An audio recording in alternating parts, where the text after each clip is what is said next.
Welcome to கதை திரட்டு audio books. இந்த வீடியோவில் நம்ம என்ன கதை கேட்க போகிறோம்னா சி பீம் சிறுகதை.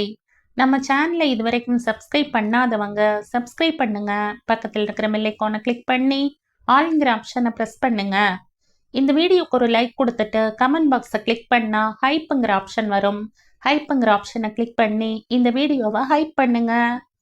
வாங்க கதைக்குள்ள போகலாம். மோகினி பெண் நிற்கிறாள். சற்று தள்ளி போக வேண்டும் என்று அருணன் கூறினான்.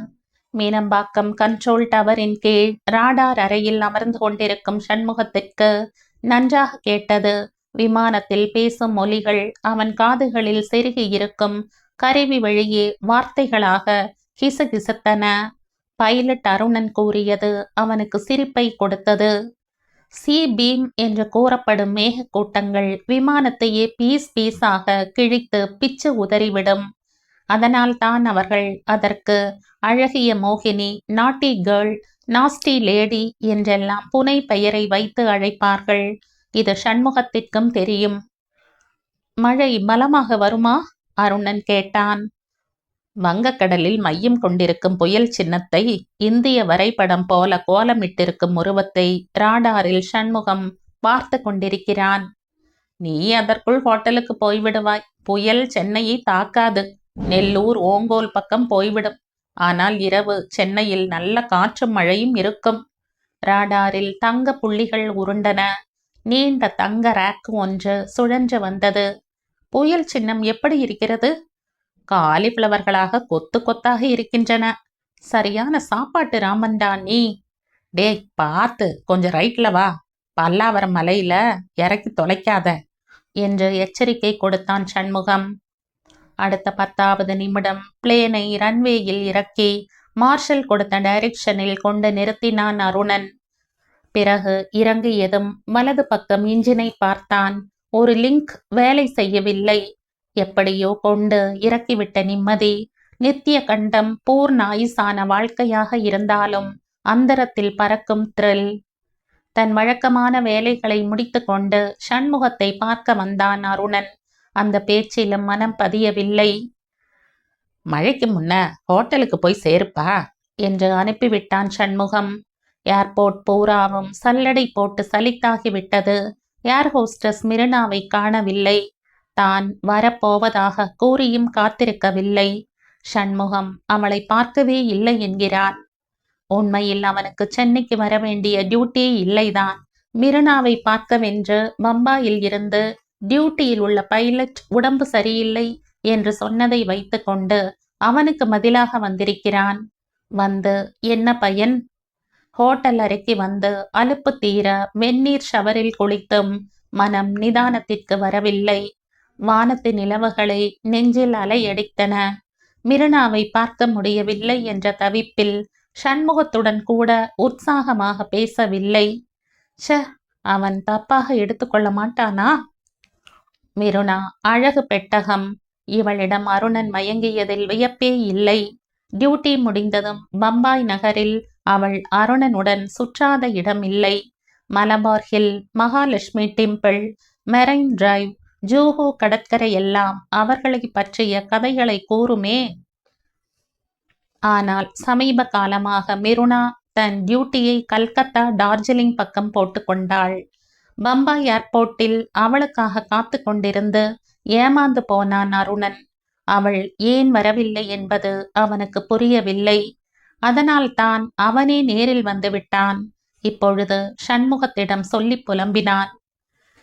சரிடா அருணா, நான் உன் அருணாவை எங்கள் ராடாரிலா பார்க்க முடியும். பிளேன்களுக்குத்தான் கைடன்ஸ் தர முடியும். மிருனா எங்கே போனாள் என்று பார்க்க முடியாதுடா என்றான் சண்முகம் கிண்டலாக. அவளை பார்க்காததே பைத்தியம் பிடிச்ச மாதிரி இருக்குடா. சண்முகம் பரிதாபமாக பார்த்தான் அருணனை. அருணா, சொல்ல தயங்குற, ஆனா சொல்லாம இருக்க முடியல.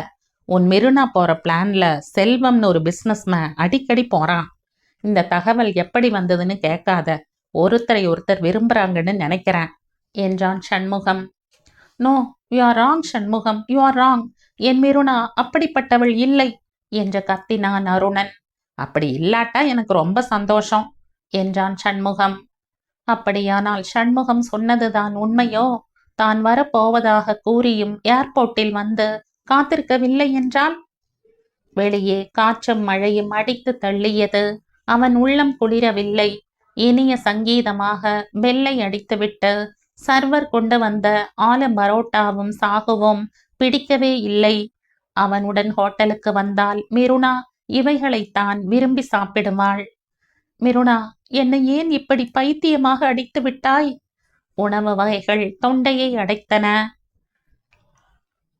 டார்லிங் ஐஸ் ஸ்கேட்டிங் ஆடிக்கொண்டிருந்தார்கள் மிருனாவும் செல்வமும். ஒரு வாரம் ஓடியதே தெரியவில்லை. குளிருக்கு இதமான மசாலா தேநீர் போல செல்வத்தின் அன்பு இதமாக இருந்தது. நாளை ஃப்ளைட்டில் திரும்ப வேண்டும் செல்வம், இப்படியே இருந்து விடலாம் போல இருக்கிறது என்று சிணுங்கினாள் மிருனா. அவன் செல்லமாக அவள் கன்னத்தை திருகினான். இந்த ஒரு வாரமும் பாரடைஸில் இருந்தோம். நீ இப்படியே இருப்பதென்றால் எனக்கொன்றும் ஆட்சேபனை இல்லை என்றான் செல்வம்.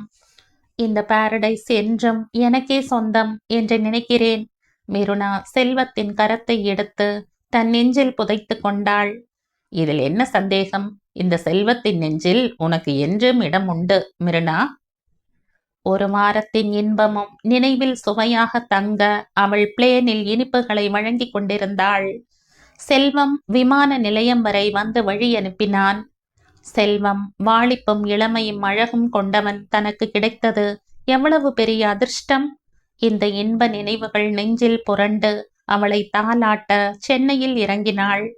அப்பொழுதுதான் அருணன் தன்னை சந்திப்பதாக கூறியது அவளுக்கு நினைவுக்கு வந்தது. எதிரே டியூட்டி முடிந்து சண்முகம் வந்து கொண்டிருந்தான். அவளை பார்த்ததும் சட்டென்று நின்றான். மிருனா, ஒரு நிமிஷம். அவள் திரும்பினாள். உயரமாக நின்ற அவள் அழகும் ஒயிலும் ஏர்போர்ட் வெளிச்சத்தில் ஒளிர்ந்தன. அருணன் வந்திருந்தான். ஐசி. எதுக்கு இந்த ஐசி? அவர் வந்ததை தெரிவித்ததற்காக. அவள் இதழ்களை குவித்து சிரித்தாள். அந்த சிரிப்பு அவனுக்கு எப்படியோ இருந்தது. கையில் வைத்திருந்த ஜேம்ஸ் பாண்ட் பெட்டியை திறந்தான். சிறு பாக்கெட்டை எடுத்து நீட்டினான். என்ன இது? இந்தா, இந்த காஸ்டியூம்ஸை என்னிடம் தர சொன்னான் அருணன். எல்லாம் பாரிஸில் ஏர் இந்தியா பைலட் மூலமாக உனக்காக வாங்கி வந்தவைகள். அவன் உன்மேல் வைத்திருக்கும் அன்பை நீ தெரிந்து கொள்ள வேண்டும். காணல் எப்பொழுதும் நீராகாது மிருனா. பொட்டலத்தை வாங்கும் பொழுது மிருனாவின் வலது கரத்தில் வைர பிரேஸ்லெட் மின்னியது. செல்வம் தந்த அன்பளிப்பு. அதில் அவனுடைய உள்ளம் அல்லவா தெரிகிறது. அந்த அன்பு அவள் கண்களை மறைத்தது. சண்முகம் போய்விட்டான். அவன் உள்ளம் அருணனுக்காக பரிதாபப்பட்டது. ஐ பிட்டி யூ அருண் என்று முனகினான். இதற்கு பிறகு 2-3 தடவைகள் அருணன் வந்துவிட்டான். உண்மையில் அவனுக்கு சென்னையில் வேலையே இல்லை. அவன் பம்பாய் ஃப்ளைட்டில் பல ரூட்களுக்கு போய்விடுவான். மிருனாவை பார்க்க வேண்டும் என்பதற்காக ஏதேதோ சொல்லிக்கொண்டு சென்னைக்கு ஓடி ஓடி வந்தான். ஒரு தடவை புயல் வீசி விடுமோ என்ற பயங்கர நிலையில் இடியையும் மழையையும் பொருட்படுத்தாது வந்தான் அருணன். சண்முகம் கடிந்து கொண்டான். காலிஃப்ளவர் கொத்துகளாக படர்ந்த புயல் சின்னம் இடது ஓரத்தில் சிறு சிறு கீற்றுகளாக ஒளிர்ந்த திருப்பதி மலைகள். நீ என்னதான் நினைக்கிறாய் உன் மனதில் என்று கடிந்து கொண்டான். எந்த அன்பு எனக்கு சொந்தம்னு நினைத்தேனோ அதுவே இல்லைன்னு ஆன பிறகு எங்கே எப்படி போனால் என்னடா என்றான் அருணன். மிருனா அமெரிக்கா போனாளா? டிஸ்னிலேண்ட் போனதையெல்லாம் சொன்னாள் என்னிடம். நடுவே ஜூம்போ இறங்குவதற்கு கைடு கொடுத்தான். அருணன் அதை கேட்க அங்கே நிற்கவில்லை. சண்முகம், நான் சென்னை வருவது இதுவே கடைசி தடவையாக இருக்கும். அருணனின் விளையாட்டும் குறும்புத்தனமும் எங்கே போயிற்று? அவன் கிளியரன்ஸ் தருவதற்குள் மனைவி அமைவதெல்லாம் போட்டு கேட்பானோ? டே, நான் இன்னும் கிளியரன்ஸை தரவில்லைடா என்பான் சண்முகம். வெரி லவ்லி சாங்யா என்பான் பதிலுக்கு. அவன் காதலியின் கனவு தனியாக போய்விட்டதே. செல்வத்தின் வீட்டை பார்த்து பிரமித்தாள் மிருனா. துளி இடத்துக்கு போட்டியிடும் இந்நாளில் இவ்வளவு பெரிய பங்களாவா? அப்படியானால் செல்வம் எத்தனை பெரிய பணக்காரனாக இருக்க வேண்டும்? இவன் தன்னை மணந்து கொண்டால் தான் வேலைக்கு போக வேண்டியதில்லை. கல்கத்தா சவுத் அவென்யூவில் மைய பகுதியில் இருந்தது செல்வத்தின் பங்களா. தோரணங்களையும் வண்ண விளக்கு சரங்களையும் இணைத்து கொண்டிருந்தார்கள் ஆட்கள். பங்களா புதுப்பிக்கப்பட்டு தரைகள் எல்லாம் பளபளத்தன. வாசல் கேட்டிலிருந்து உள்ளே நுழைந்து பங்களாவை அடைவதற்குள் காலே ஓய்ந்து விடுவது போல் இருந்தது. இன்றுதான் முதல் தடவையாக அவள் வருகிறாள். இவ்வளவு நாட்கள் செல்வம்தான் அவளை பார்க்க வந்து கொண்டிருந்தான். இன்று காலை அவளை பார்க்க ஏர்போர்ட்டுக்கு வர வேண்டியவன் என்ன காரணத்தினாலோ வரவில்லை. அதனால் அவளை அவனை தேடிக்கொண்டு வந்து விட்டாள். அவள் செல்வத்தை பார்க்க வேண்டும் என்று சொல்லி அனுப்பினாள். அடுத்த 10வது நிமிடம் செல்வம் தட தடவென்ற மாடிப்படிகளில் இறங்கி வந்தான். Hi Miruna, how do you do என்று கேட்டபடியே வரவேற்பறைக்கு அழைத்து போனான். அவள் அந்த அறையின் அலங்காரத்தையே பார்த்தாள். மிருனா, என்ன காது கேட்கவில்லையா? என்ன கேட்டீர்கள்? சரிதான் போ, திடீரென்று வந்து நிற்கிறாயே. ரொம்ப நன்றாக இருக்கிறதே. நான் வரும் நாள் என்பது உங்களுக்குத்தான் மறந்துவிட்டது என்ற மோகனமாக ஒரு புன்னகையை சிந்தினாள். அவனும் அவளுடைய சிரிப்பில் பங்கு கொண்டான். உன்னை பார்க்க வேண்டிய வேலை எனக்கு இருக்கிறது, நீ நம்ப வேண்டும் மிருனா. நான் உங்களை நம்புகிறேன் செல்வம். அவன் அருகில் உள்ள கபோர்டை திறந்து கவர் ஒன்றை எடுத்து நீட்டினான். என்ன இது, வீடு கட்டி கிரக பிரவேசமா? உனக்குத்தான் ஃபர்ஸ்ட் இன்விடேஷன். அவன் அவள் உட்கார்ந்திருந்த சோஃபாவின் கைப்பிடியில் தோளை தழுவினாற் போல உட்கார்ந்து கொண்டான். அவளுக்கு பிடித்த சென்ட்டின் மனம். நோ மிருனா, இது என் மேரேஜ் இன்விடேஷன். அவள் திகைத்து போனாள். இன்விடேஷனை பிரித்து பார்த்தும் நம்ப முடியவில்லை. உண்மையாக இருக்குமா? இவனுடைய காதல் மொழிகள் எல்லாம் உண்மை இல்லையா? அப்படியானால் ஒரு தடவையாவது தன்னை மணந்து கொள்வதாக பேசியிருக்கிறானா? நினைத்து பார்த்தாள். அப்படியானால் என்னுடைய பழக்கம்? செவ்விதழ்கள் சிந்தின. கன்னத்தில் தட்டினான்.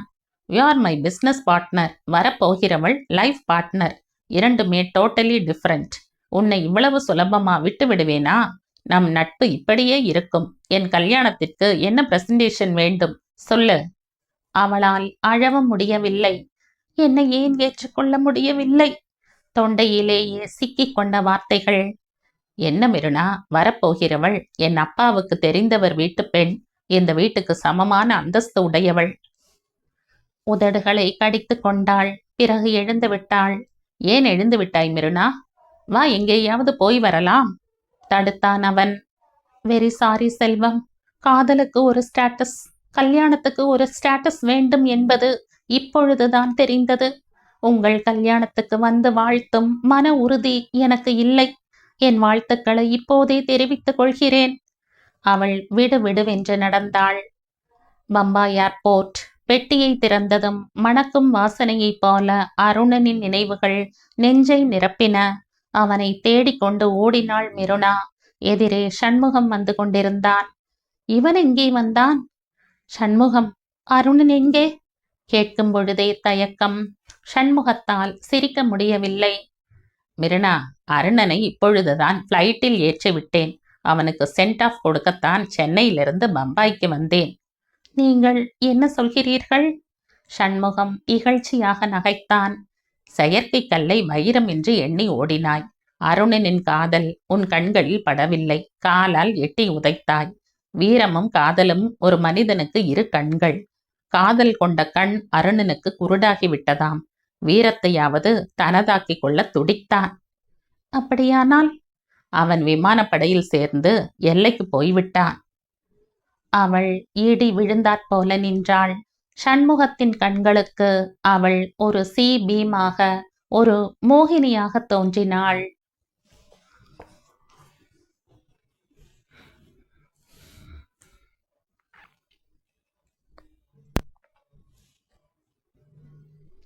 இதோடு இந்த கதை முடியுது.